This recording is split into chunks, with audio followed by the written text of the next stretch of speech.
Bonjour à tous, donc, mon nom est Marco Stoiblet, je représente l'association FM Pro. On est très heureux d'organiser ça avec Hervé et avec nos collègues de iCare pour la 4e fois. En quelques mots, FM Pro, qu'est-ce qu'on fait? On s'adresse à la maintenance et également au facility management, les immeubles, parce qu'on reste convaincu que les problématiques, les défis, les évolutions du secteur sont similaires, même si les enjeux sont un peu différents. FM Pro, on s'engage aussi pour la formation. On va lancer des cours aussi d'une journée, en Suisse romande, en français. On s'engage pour le réseautage. On crée pas mal d'événements où c'est l'occasion d'élargir nos connaissances, de connaître d'autres personnes, d'échanger. Et on est actif également dans les services. On fait des études de salaire, des chartes sur les appels d'offres. On édite un magazine et autres.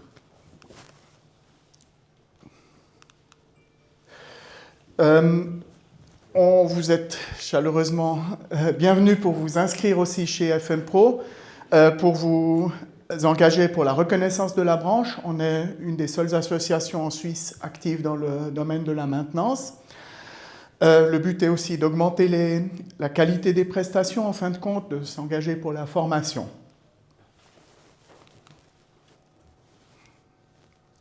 Alors, on va y arriver.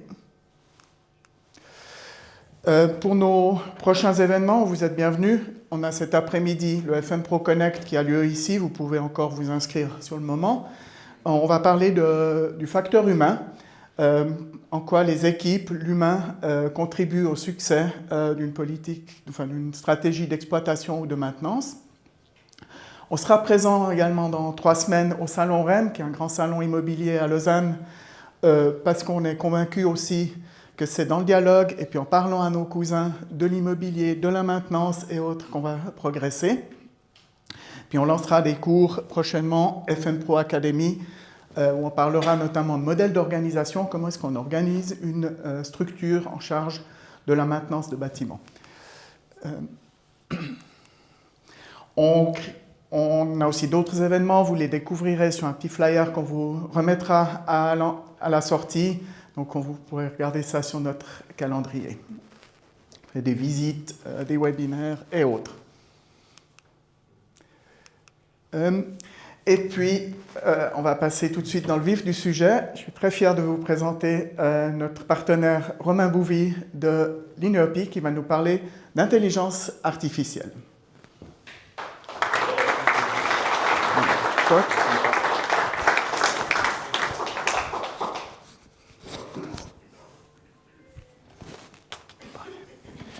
Messieurs, dames, bonjour, ravi d'être avec vous aujourd'hui dans ce super cadre de la Vaudoise Arena pour les amateurs de hockey.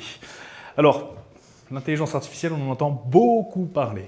Peut-être en quelques mots pour m'introduire, moi je m'appelle Romain Bouvy, je suis ingénieur de formation, j'ai un master en télécom, un 2e en informatique, j'ai toujours bossé dans les sociétés tech et il y a 8 ans de ça, j'ai monté ma société où je suis actif dans tout ce qui est transformation d'entreprise et comme vous pouvez le douter, transformation digitale principalement. Et depuis quelques années, beaucoup d'intelligence artificielle. Alors, peut-être pour faire le pont là-dessus et remettre, je dirais, un petit peu ce terme qui est souvent très galvaudé et dont on entend parler tout le temps dans son contexte, la première chose, ça serait de remettre un petit peu ce terme au goût du jour, c'est-à-dire qu'il y a une hype énorme autour de ce terme-là. Aujourd'hui, il n'y a pas une journée sans qu'on n'entende pas parler de ce mot-là. Que ce soit au téléjournal, dans les médias, au boulot, entre amis, même en famille, c'est un terme qui est arrivé partout autour de nous. Et ça, c'est un point qui va créer une énorme réaction, je dirais, émotionnelle chez nous tous. Pourquoi? Parce qu'en fait, à en entendre parler, ça va cristalliser soit les craintes très fortes d'un côté, la résistance, et d'un autre côté, la fascination. Et pourtant, c'est paradoxal parce que l'IA, ça a beau être tourné sur une machine, pour nous, une machine, c'est quelque chose de fiable qui fournit toujours le même résultat. Eh bien, l'IA, ce n'est pas le cas. 2 plus 2 n'est pas toujours égal à 4 pour une intelligence artificielle. Donc d'un point de vue technologique déjà, il y a une grosse rupture et c'est très différent par rapport à ça. Et la problématique que ça fait, c'est que ça génère des attentes qui sont XXL par rapport à cette terminologie-là. Aujourd'hui, avec l'avancée, l'essor, le financement qu'il peut y avoir là-dedans, la problématique, c'est que le marketing est en train de rattraper la réalité. Et on peut le voir, vous êtes peut-être d'ailleurs sujet, on va dire, Vous avez peut-être vu ça. Moi, j'ai plusieurs clients qui ont perdu des appels d'offres parce qu'il n'y avait pas marqué IA dans leur réponse à appel d'offres. Donc, il y a un engouement qui est énorme par rapport à ça. Maintenant, si on refait un petit peu le pont par rapport aux enjeux de la maintenance. Vous, dans la maintenance, qu'elle soit en termes de ligne de production ou bâtiment, la chose, c'est que première chose, vous avez un volume énorme d'équipements à gérer. D'accord ? Si vous êtes sur un bâtiment ou une ligne de production, vous allez aussi bien avoir des systèmes électriques, mécaniques, électroniques à gérer. Donc ce volume-là, c'est un premier challenge à gérer, comment gérer tout ce parc-là. La deuxième chose, c'est la diversité. Ce sont tous des systèmes hétérogènes qui ne font pas la même chose, qui ne fonctionnent pas de la même façon et qui ne génèrent pas le même type de données. Et enfin, la troisième chose, c'est la fiabilité, surtout sur des lignes de production notamment. Comment faire en sorte que tous ces systèmes interagissent ensemble et fonctionnent de la même façon. Donc d'un point de vue de maintenance, un des challenges, il y en a plus que ça, on est bien d'accord, c'est savoir comment piloter tous ces systèmes pour être sûr que tout fonctionne et se coordonne au bon endroit. Parce que forcément, et pouvoir surtout prioriser ces actions. Si c'est un radiateur qui claque, excusez-moi le terme, dans un petit local technique, ça ne va pas être la même problématique et le même impact qu'un automate sur une ligne de production où on perdrait des dizaines de milliers, si ce n'est des centaines de milliers par minute en cas de problématique. Et par rapport à ça, l'IA, ça va être un vecteur de productivité et surtout un levier de valeur ajoutée. Productivité, je pense qu'on le sait toutes et tous, c'est je dirais, les intelligences artificielles qu'on peut tous avoir sur nos ordinateurs, ChatGPT, Copilot, Gemini, pour ne pas les citer, où ça va être vraiment toutes ces petites tâches du quotidien, d'accord, ces tâches surtout de support, rédaction de mails, gestion de présentation, ce petit genre de choses. Donc là, on est vraiment sur de la délégation de petites tâches répétitives, chronophages, à faible valeur ajoutée. Je ne vais pas aller plus loin là-dessus. La deuxième chose, la création de valeur. Et c'est là que ça devient intéressant, et notamment dans les aspects métiers et la maintenance. La première chose, en termes d'exploitation. Comme on l'a vu, vous avez énormément de données à disposition qui remontent quasiment ou souvent en temps réel avec des données qui sont très différentes, qui sont hétérogènes. Là-dessus, l'intelligence artificielle est un levier très intéressant de valeur, à savoir pouvoir vous aider, vous assister dans la prise de décision et la priorisation par rapport à ça. Parce que même si pour une IA 2+2, ça ne fait pas toujours 4, donc il n'y a pas ce niveau de fiabilité aussi élevé qu'on peut avoir sur une machine normale, par contre, elle a cette flexibilité qui permet de mettre en concurrence et surtout de consolider des données qui ne sont pas de la même façon, qui ne sont pas de la même typologie. Et la deuxième chose, c'est, je dirais, d'un point de vue, dans un deuxième niveau, c'est d'aller sur le cran supérieur, c'est-à-dire que vous avez un historique de données à disposition. Et là, l'idée, c'est de venir pouvoir capitaliser sur cet historique pour pouvoir améliorer, que ce soit ces diagnostics et ces, on va dire, recommandations qui peuvent sortir de l'intelligence artificielle. Donc, exploitation, c'est vraiment le traitement en live des données qui arrivent du terrain. Et le capitaliser, c'est vraiment faire de vos données que vous avez actuellement un outil pour améliorer et augmenter la performance là-dessus. Ce qu'il faut comprendre, c'est qu'il y a une très grosse différence entre l'utilisation, comme je disais, comme levier de productivité, et l'intégration qui va venir générer de la valeur derrière. Au niveau des outils, rapidement, peut-être pour... J'ai une quinzaine de minutes, donc je vais quand même très rapide sur les notions. On en parle volontiers après à la pause si vous voulez. Mais c'est juste pour faire simple, il y a deux grands types d'intelligence artificielle. Les IA qu'on appelle IA dites prédictives, qui sont les IA traditionnelles, qui sont partout autour de nous depuis les années 2000, d'accord, que ce soit sur Internet, sur tout ce qui va être algorithme de recommandation pour tout ce qui est publicité, ce genre de choses, tout ce qui est dans les voitures, la médecine, assistance à la conduite, traitement d'images, ce genre de choses. De l'IA, il y en a déjà depuis 25 ans autour de nous. Et ça, c'est la première catégorie. Donc ces IA prédictives, en général, sont des IA qui sont spécialisées, qui sont spécifiques sur une tâche ou une application donnée. Et la deuxième catégorie, c'est les IA dites génératives, qui ont été popularisées par ChatGPT, pour ne pas le citer, mais qui existent déjà depuis bien plus longtemps que ça, et qui, elles, ont pour vocation de générer du texte, des images, des vidéos, ce genre de choses, et qui, en général, sont des IA plus généralistes, moins spécialisées, mais qui permettent de faire un certain nombre de choses de cet acabit-là. Tout ça pour vous dire qu'il y a des applications, c'est comment on utilise l'IA, et il y a des modèles, c'est le moteur. Si on fait la différence, Le moteur, c'est le modèle, c'est le moteur de la voiture c'est l'application, d'accord? Donc ChatGPT est une application et GPT-4 est un modèle, c'est le moteur. Volkswagen, Seat, c'est les mêmes moteurs à l'intérieur, c'est du Volkswagen, d'accord? Par contre, on est sur deux marques différentes. Juste pour vous dire sur les types d'IA qu'il peut y avoir. Les IA dites généralistes, donc c'est ce qu'on retrouve, ces modèles qu'on retrouve derrière ChatGPT, Gemini, etc.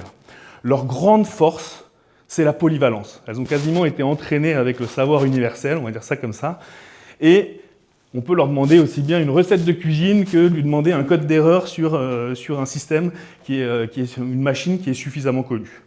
Donc polyvalence et aussi puissance de calcul.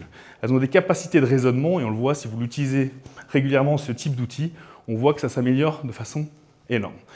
Donc là, d'un point de vue professionnel, dans vos métiers, l'avantage que vont avoir ce type d'IA, c'est plus la flexibilité au niveau de vos cas d'usage.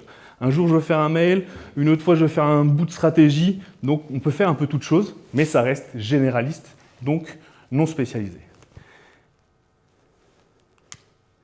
Deuxième type d'IA, ça va être les IA spécialisées. Donc, on reste sur des modèles d'intelligence artificielle, pour le coup, qui vont souvent être de plus petite taille, donc qui vont être plus performants en termes de vitesse et même de coût. On n'a pas forcément toujours besoin d'avoir de gros serveurs pour ce genre de choses, mais par contre, elles vont être entraînées avec des données très spécifiques. Donc ça peut être des types de données de capteurs particuliers, d'informations sur des machines, sur ce genre de choses. Donc ces IA-là, la grande force qu'elles vont avoir, c'est qu'elles vont améliorer la fiabilité et la connaissance sur un métier ou une tâche particulière. Et ça, c'est clairement un énorme, c'est l'avenir, je dirais un petit peu, des intelligences artificielles. C'est passer sur ces modèles experts, mais pour ça, on a besoin d'avoir énormément de données et de la donnée d'une certaine propreté pour entraîner ces modèles-là. L'avantage là-dessus, ça va vous faire gagner du temps et de la performance sur des tâches métiers, enfin sur des tâches particulières ou sur des métiers particuliers. Et enfin, tout ce qui va être IA intégré, donc ça peut être soit des IA généralistes, soit des IA spécialisées. Et là, c'est ce que vous pouvez voir typiquement dans les logiciels.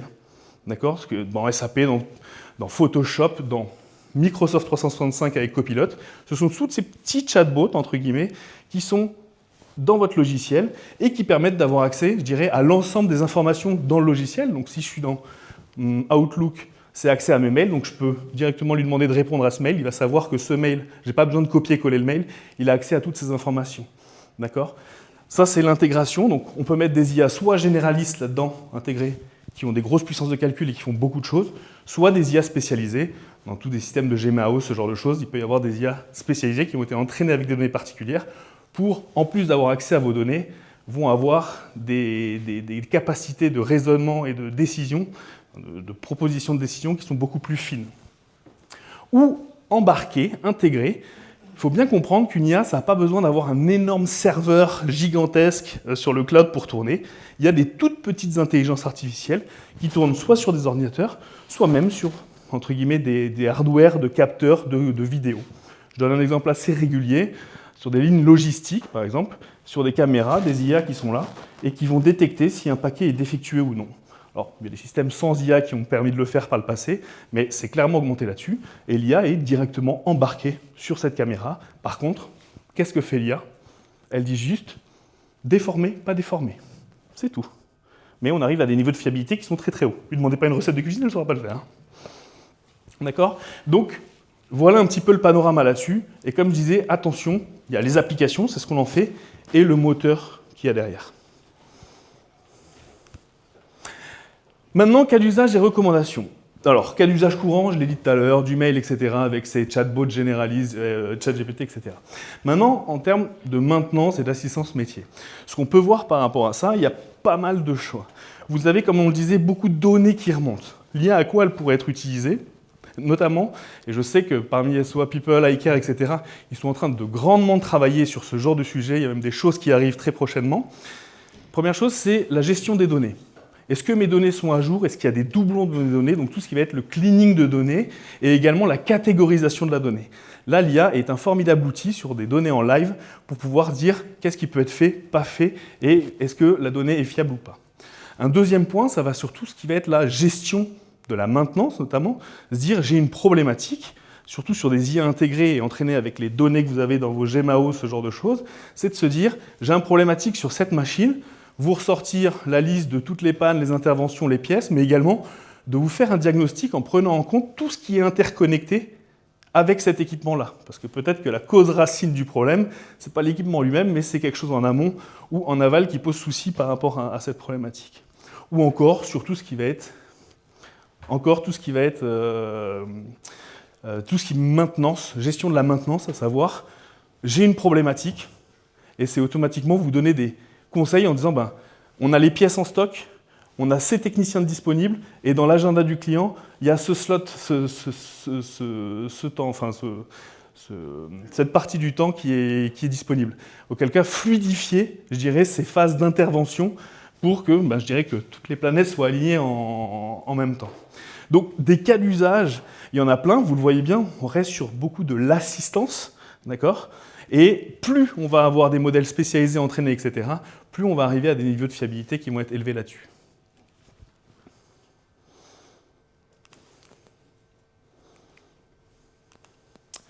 Comment l'intégrer? Alors, aujourd'hui, comme je le disais, je rebondis sur ce que je disais au tout début de la présentation, il y a un énorme buzz.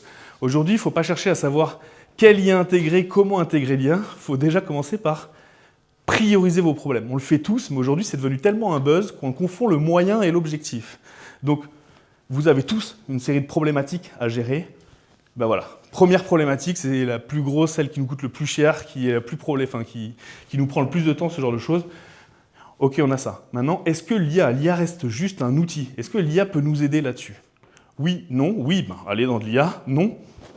Pas forcément besoin d'aller dans de l'IA. Il y a des technologies bien plus matures que l'IA et beaucoup moins chères et beaucoup plus fiables à mettre en œuvre que d'aller à chaque fois dans de l'IA parce que c'est le buzz d'IA. Donc, commencer de la problématique, ça paraît trivial, ce que je dis, je ne vous apprends rien en disant ça, mais le buzz est tellement fort, je le vois tellement souvent autour de moi qu'on en oublie des fois un petit peu l'essentiel. La deuxième chose, c'est le chiffrage.